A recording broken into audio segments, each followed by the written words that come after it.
অবশেষে কিন্তু দারুণ সুখবর পাওয়া গেল অন্তর্বর্তীকালীন সরকারের পক্ষ থেকে।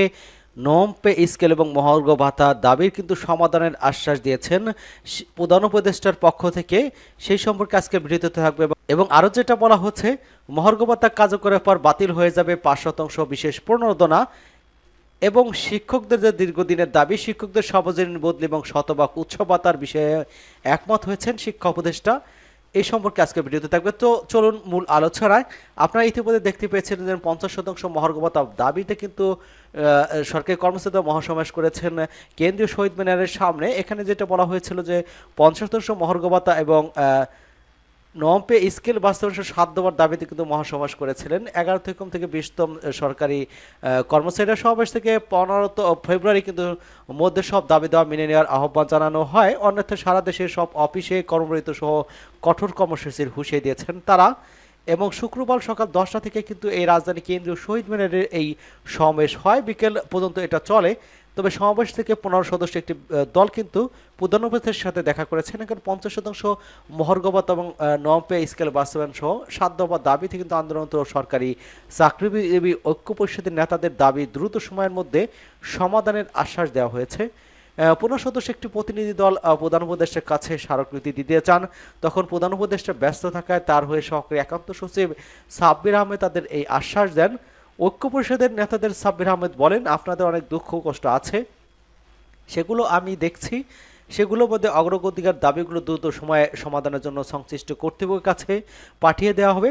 প্রধান উপদেষ্টার পিএস সাব্বির আহমেদ গণমাধ্যমকে বলেছেন, ১১তম থেকে ২০তম গ্রেডের কর্মকর্তা কর্মচারীদের একটি প্রতিনিধি দল প্রধান উপদেষ্টার কাছে স্মারকলিপি দিতে এসেছিল, কিন্তু তিনি রাষ্ট্রীয় কাজে ব্যস্ত থাকায় আমি তাদের পক্ষে কথা বলেছি। তাদের দাবি দেওয়া দ্রুত সময়ের মধ্যে সমাধান করতে সংশ্লিষ্ট মন্ত্রণালয়ের কাছে পাঠিয়ে দিয়েছি। প্রধান উপদেষ্টা তাদের দাবির বিষয়ে কনসার্ন, আশা করছি দ্রুত সময়ের মধ্যে এই বিষয়টি সমাধান হবে। এবং বাংলাদেশের সরকারি কর্মজীবী উন্নয়ন পরিষদের সাধারণ সম্পাদক এবং ঐক্য পরিষদের সমন্বয়ক আসাদুল ইসলাম বলেন, ২০১৫ সালে সর্বশেষ পে স্কেল দেওয়া হয়েছিল।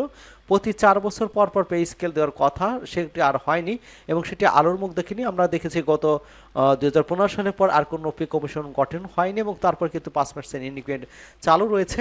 এবং সেই ইনক্রিমেন্ট কিন্তু এই যে মহার্ঘ ভাতা দেওয়া হবে, সেই মহার্ঘ ভাতার পরে কিন্তু এই ৫% ইনক্রিমেন্ট সেটা কিন্তু আর থাকছে না। অর্থাৎ কর্মচারীদের মহার্ঘ ভাতা যে দেওয়া হবে সেটা তাদের বেশি হবে এবং কর্মকর্তার হার কিন্তু কম হবে, এমনটা কিন্তু জানানো হয়েছিল। এবং এই সংক্রান্ত একটা প্রস্তাবের খসড়া কিন্তু চূড়ান্ত করেছে অর্থ মন্ত্রণালয়, যা অনুমোদনের জন্য প্রধান উপদেষ্টার কাছে পাঠানো হবে। ১ থেকে ৩য় গ্রেডের মহার্ঘ ভাতা হবে মূল বেতনের ১০%, ৪ থেকে ১০তম গ্রেডের চাকরিজীবীদের ২০% এবং ১১ থেকে ২০তম গ্রেডেরা ২৫% মহার্ঘ ভাতা পাবেন। এতে সর্বনিম্ন ৪,০০০ থেকে সর্বোচ্চ ৭,৮০০ টাকা বেতন বাড়বে। স্কেলের মারপ্যাচের কারণে কিন্তু কেউ ৪,০০০ টাকার কম এই ভাতা পাবে না। তবে মহার্ঘ ভাতা কার্যকরের পর থেকে আগের সরকার যে ৫% বিশেষ প্রণোদনা, সেই সুবিধার কিন্তু আর বহাল থাকবে না। অর্থ মন্ত্রণালয়ের কর্মকর্তারা এটি গণমাধ্যমকে এই তথ্য জানিয়েছেন। তারা জানিয়েছেন যে পেনশনভোগ্যত কর্মকর্তা কর্মচারীরাও মহার্ঘ ভাতা পাবেন। এবং শিক্ষকদের এখানে বলা হচ্ছে যে শিক্ষকদের সর্বজনীন বদলি এবং শতভাগ যে উৎসব ভাতা, সে বিষয়ে একমত পোষণ করেছেন উপদেষ্টা। এটা কিন্তু ১০ই ফেব্রুয়ারি প্রকাশিত, আপনারা দেখতে পাচ্ছেন।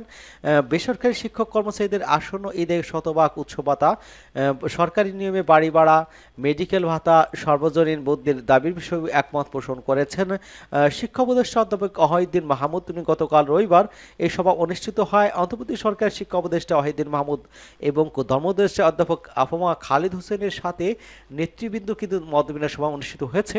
সভায় বৈষম্য নিরসনে বেসরকারি শিক্ষক কর্মচারীদের আসন্ন ঈদে শতভাগ ভাতা, সরকারি নিয়মে বাড়ি ভাড়া, মেডিকেল ভাতা, সর্বজনীন বদলি, অবসর ৬ মাসের মধ্যে কিন্তু অবসর এবং কল্যাণ ট্রাস্টের অর্থ প্রদান, নবীয় শিক্ষা প্রতিষ্ঠান অন্তর্ভুক্তকরণ, এফটিডি মাদ্রাসার নীতিমালা, জরুরি ব্যবস্থাপনা সহ বেশ কিছু দাবি নিয়ে কিন্তু আলোচনা করা হয়েছে। শিক্ষা উপদেষ্টা শিক্ষক কর্মচারীর যৌক্তিক দাবির সাথে একমত পোষণ করেছেন এবং পর্যায়ে কর্মে তা সমাধানের চেষ্টা করার আশ্বাস প্রদান করেছেন। তিনি আর্থিক সমস্যার কথা তুলে ধরেছেন, তবে অর্থ উপদেষ্টার সাথে আলোচনা করে পর্যায়ক্রমে সমাধানের চেষ্টা করবে বলে তিনি আশাবাদ ব্যক্ত করেছেন। এবং ইতিমধ্যে কিন্তু বেসরকারি শিক্ষা প্রতিষ্ঠানের শিক্ষক কর্মচারীরা কিন্তু প্রেস ক্লাবের সামনে ব্যাপকভাবে আন্দোলন শুরু করেছেন এবং আন্দোলনের মাধ্যমে তারা যাতে কোন চান সেটা হবে কি হবে না সেটা দেখার বিষয়। সবাইকে ধন্যবাদ জানাচ্ছি এবং আমাদের চ্যানেলকে যারা এখনও সাবস্ক্রাইব করেননি, চ্যানেলটি সাবস্ক্রাইব করে আমাদের সাথেই থাকুন।